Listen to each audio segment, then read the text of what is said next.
Mang. sibuyas. Para iniwan natin yung nakaraan, di ba? Kasi walang tag. Hindi nila ma-scan. Eh, ano na, mamadali na kami. Kaysa kukuha pa doon ng another sibuyas. Wala na. Tama. Pero meron pa tayo. May dalawa pang malaki. Hindi kasi yan sibuyas na ano Malaki. yung doon kasi malalaki yung ano yung sibuyas. Red or white onion, yellow. Ginagawa ko ron pag kumakain ako ng mga karne, steak, yung mga ganon. Masad yung tuyo. Kinakain ko yun dun sa ano, bibiyakin ko lang sa gitna yun, tapos i-fill off kung gano'n isa-isa. Pagkakakain ako, i-fill off ko, ganun siya. Tapos lalagyan ko yun ng beef, tapos susumo ko lang. Nakabili na pala kami guys ng ribeye steak. May nakita siyang medyo maganda itsura, so binili na lang namin.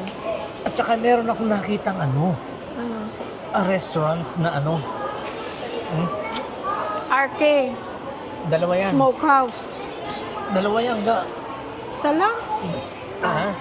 Dalawa yan. Steakhouse.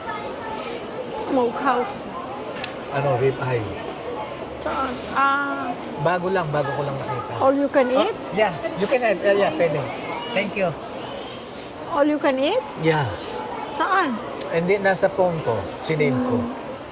Padadala ko sa'yo. Pag steak naman, hindi ka naman makadami ng kain. Madali ka naman mabusog. Pero kaya lang talagang yung craving, no? Yung yung Sizzler. Sizzler? Yun talaga ko, namimiss ko. Sizzler. Kasi masarap, pero hindi siya yung kamahalan, no? Hindi kagaya ng mga Texas Roadhouse, mga... Ano pa yung isa? Pagkakakain kami nun, steak and lobster ako. Ako. Rib eye lang tayo. Ribeye. Nakakaano kami, $70-$80, no? Dalawa na kami nun.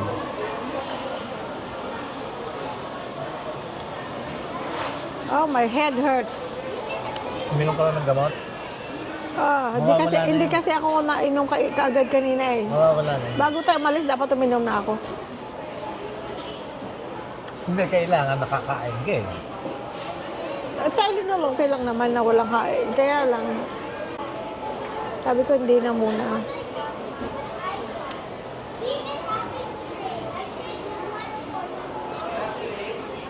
Pansin mo dito sa Pilipinas, puro English speaking mga bata. No? Mga bata, yung mga maliliit pa, elementary age, high school, puro na mga English speaking. Dati makikita mo may English speaking, galing sa labas, galing sa UK, galing sa Australia, Canada, US. Pero ngayon, talagang English speaking na ang Pilipinas, guys. Tapos, hindi kasi, dito maraming Korean. Marami kasing international school na ngayon dito. Dito lang sa atin, ng international school. At saka dito sa Angeles, daing Korean. Kaya hindi, kahit naman sa dahil kasi talagang na ng Korean to eh. Hindi, at saka dito kasi sila nag-aaral.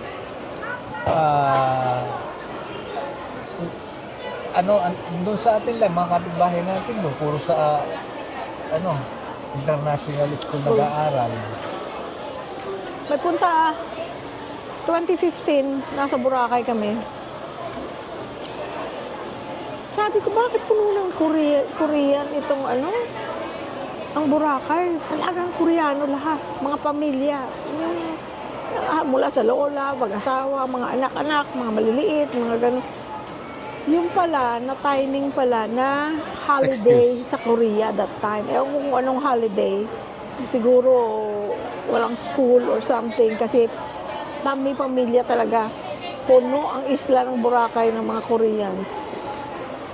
Kasi pala sabi nila, vacation time nila. Hindi kasi mas mura magbakasyon sa Pilipinas. Hindi kasi talagang hindi anong tawag doon, parang hindi naman seasonal. Hindi na po na. pag nung ano, panahon ng Arabo, puro Arabo nandito, di ba? Makita mo, puro Arabo. Tapos, nauso yung mga Japanese. Makita mo, puro Hapon. Oh, nakita mo naman, ngayon, puro Korean. Puro Korean naman nandito. Ganun eh. Ganun At saka, naman. Miski na nung araw na, kaya dito maraming Korean markets. miski na nung pang kami noon, ganun din. Tapos, yung Bombay. Yan. Sa amin, Bombay, magtatago ka. Bakit? Bakit? May May utang ka. utang. Hanapin ng nanay mo. Ay, wala po siya dito. Ayun, ibig sabihin talagang, anong tawag doon? Pagka nag-migrate sila talagang, Isang araw, nasa, tayo, binilang namin guys, 12 sila. Pamilya, 12 sila. nasa McDonald's kami. Sabi ko, ano yung nakalinya? May naglalakad para silang isang tumpok. Ang dami nila. Pagpasok nila gano'n, binilang ko, 12 sila guys. Mula baby hanggang Ang observation ko lang, I love Korea. Kasi pwede kong bumalik ng Korea. Mga Koreano, I love Koreans. Dahil kasi marami kong naging kasama nun sa Southern Pacific Railroad ng mga Koreans. Gusto ko sila. Kaya lang, siguro talagang kasama na sa culture nila yung malakas magsalita. Maingay sila. Maingay, ang ingay. Hindi, masaya siguro sila. Kagaya Pilipino, maingay Hindi, din. malakas ang boses. Ang volume. Magkukwentuhan lang. Volume. Wala silang pakialam. Basta sila, sangay na. Kumingay. Anyo nga sinika. Anyo nga siyo. Magsani na. Wala silang pakialam kung ano yung katabi nila. Kung naiingayan yung katabi nila, wala silang pakialam. Pero mga Hapon, hindi gano'n. Hindi, ang mga po, mga formal. Polite. Tagal ko rin di ba, nag-Japan ako noon. Hindi ako nag-Japan, Japayupi ha. Kasi meron akong mga pamangkin doon. Meron silang mga trabaho. Yung babakasyon ako doon. Ilan yung pamangkin ko doon. Kaya pagka yung 3 months lang binibigay sa citizen pagka US citizen ka, 3 months lang binibigay sa Japan na visa. Pero you don't have to get visa kung hindi. Pagpasok mo, upon arrival, sa immigration, tatataka ng passport mo. Bibigyan ka lang ng 90 days. 3 months yata. 90 days nga. 90 days. 90 days.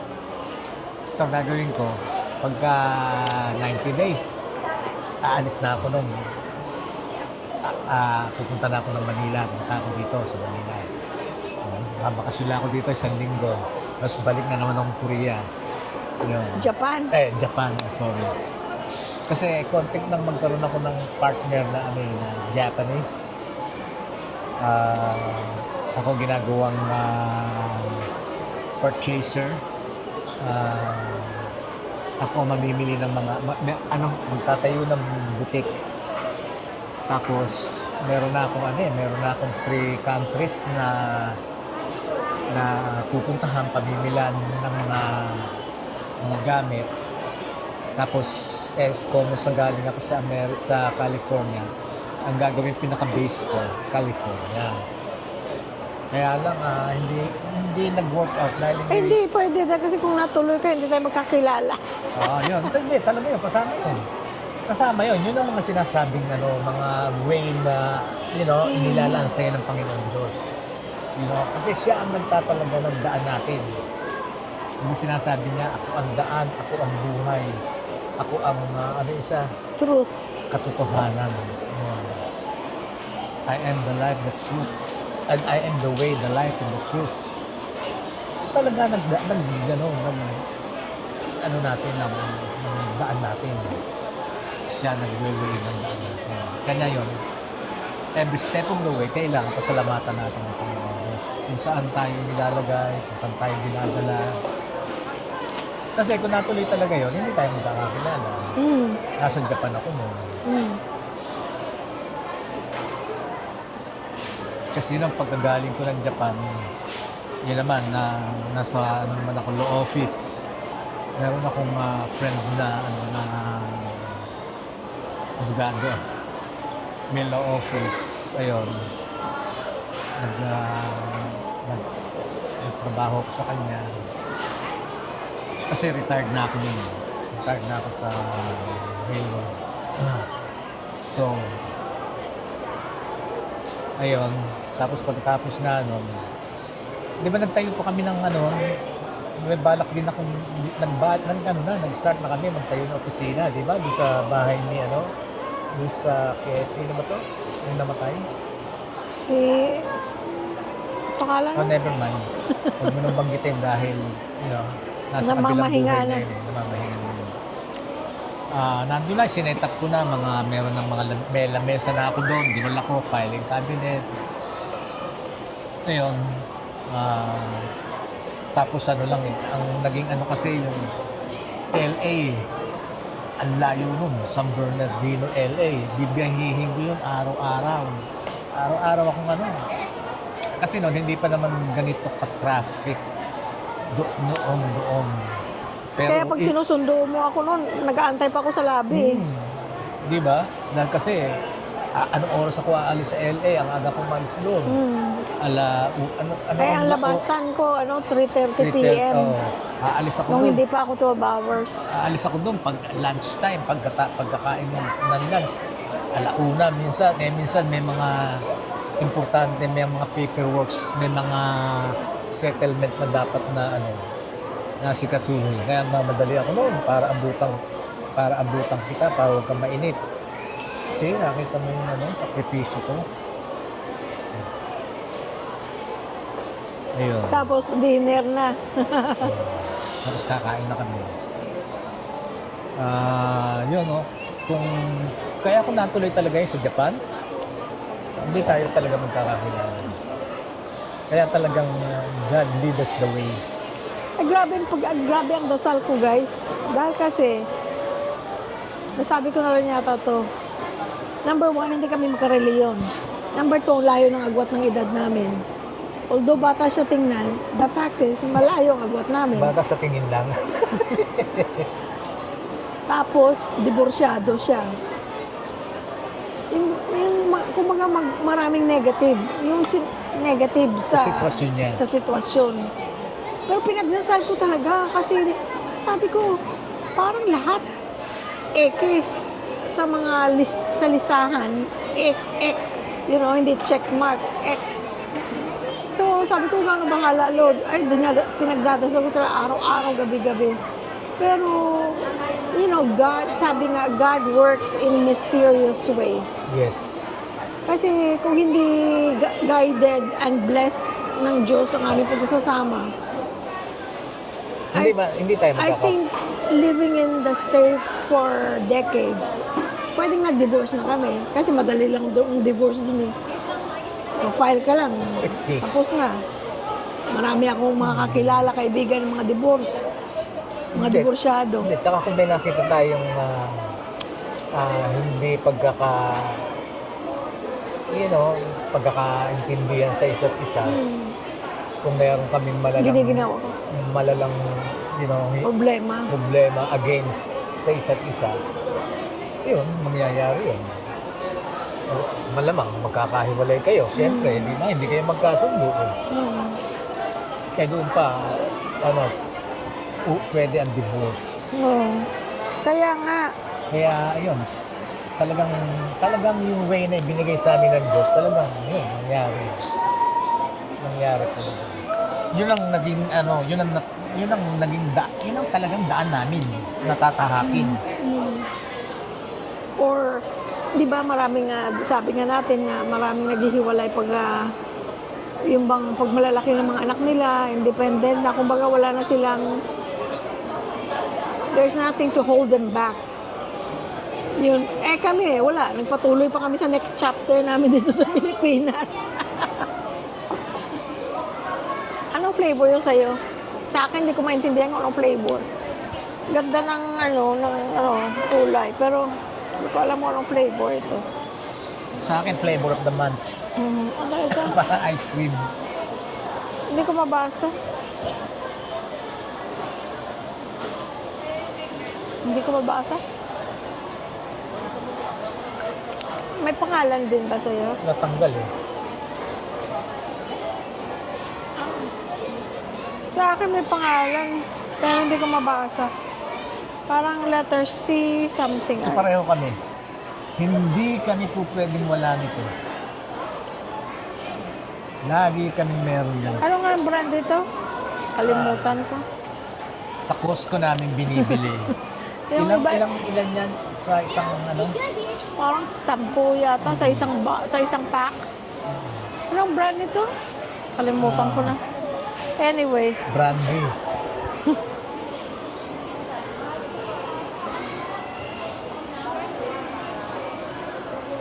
halika na. Ay, palipas muna tayong traffic. Giniginaw ako. Malamig nga, malamig. Dito siguro yung vent sa atin. Bumili si... Nag-text kanina ang mga bata. Sabi nila, bumili daw, nag-shopping siguro silang dalawa. Si Angel JR. May binili daw sila para sa birthday mo. E paano nila, kailan nila ibibigay? Bakit padala kay Portia? Oo. Eh, siguro ko, kagaya ng perfume, yung diptyque, matagal na nilang binili yun, matagal na nila sinabi, lang buwan na. Siguro, kasi maganda rin yung pag may nakita ka, tapos that time may pera ka, bilhin mo na. Para na hindi ba yung sabay-sabay. For example, at least nandun na. Hindi yung mag-ano pa sila. Natuto rin sila sa amin, ganun. Natuto rin sila, alam nilang the always si Portia eh. Alam nyo sa kumbaga, alam na nila ang pamumuhay. So sabi niya, Kaya kami, kampante na kami sa kanila. sabi nila, we bought Christmas gift for you and Dad.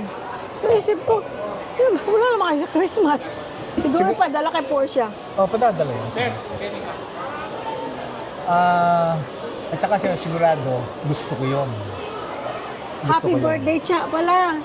Birthday niya December 1st. Happy birthday, Cha. Happy birthday, Cha. We love you. We love you. How old are you? How old are you?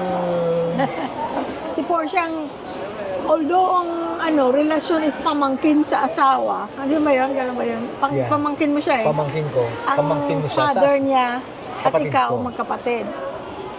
Kapatid ni Percy. So, although pamangkin ko siya sa asawa, tama ba yung pagkasabi ko? Pero ang feeling ko, sister ko siya. Matanda ko ng dihamak sa kanya, pero ang feeling ko, sister ko siya na from another mother.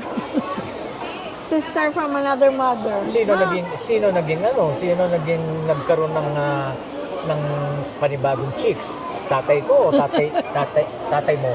Ay. Oo. Tatay ko. Tatay mo. Dahil kasi, alam mo yung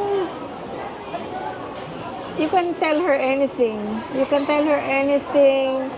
You can parang talagang kapatid.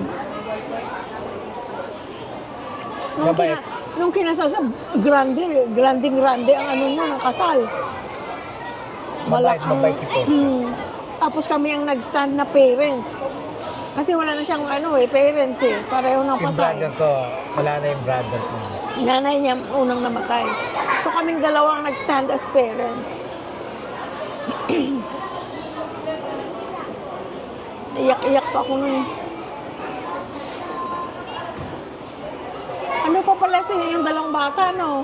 Bible bearer at saka ring bearer, no? Silang dalawa, naka-suit sila guys na all white, si Angels JR.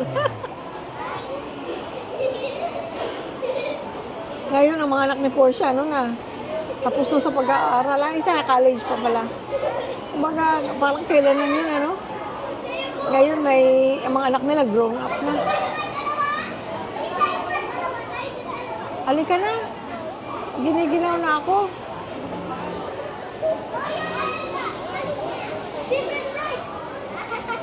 Bagay alas 7 na.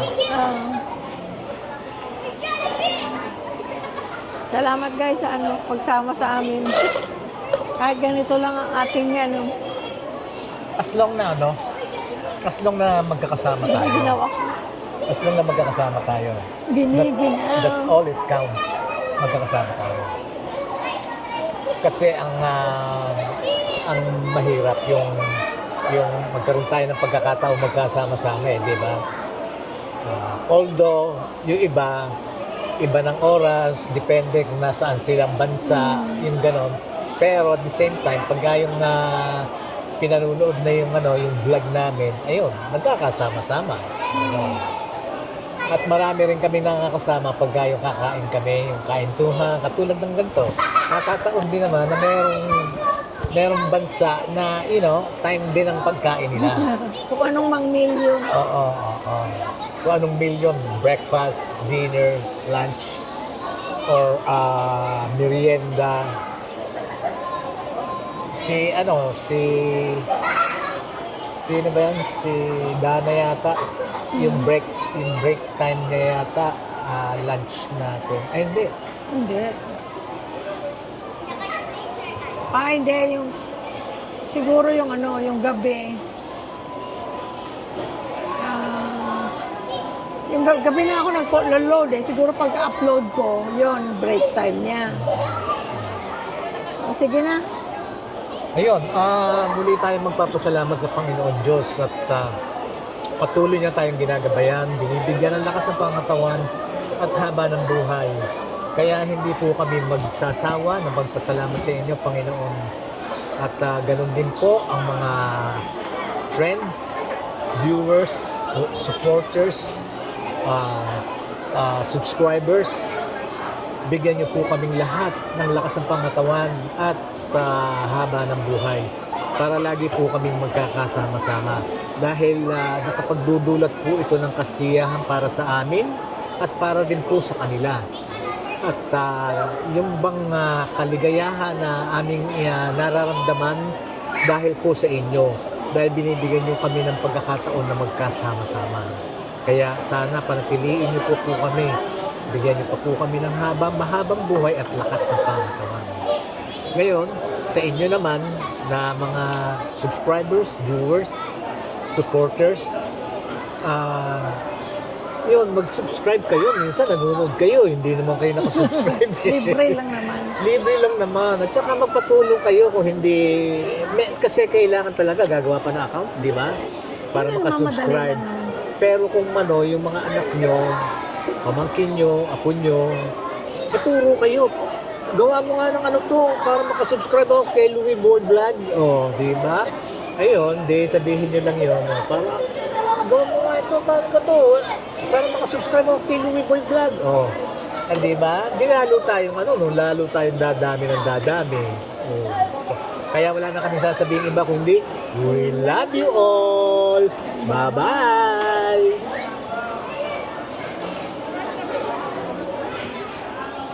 Teka.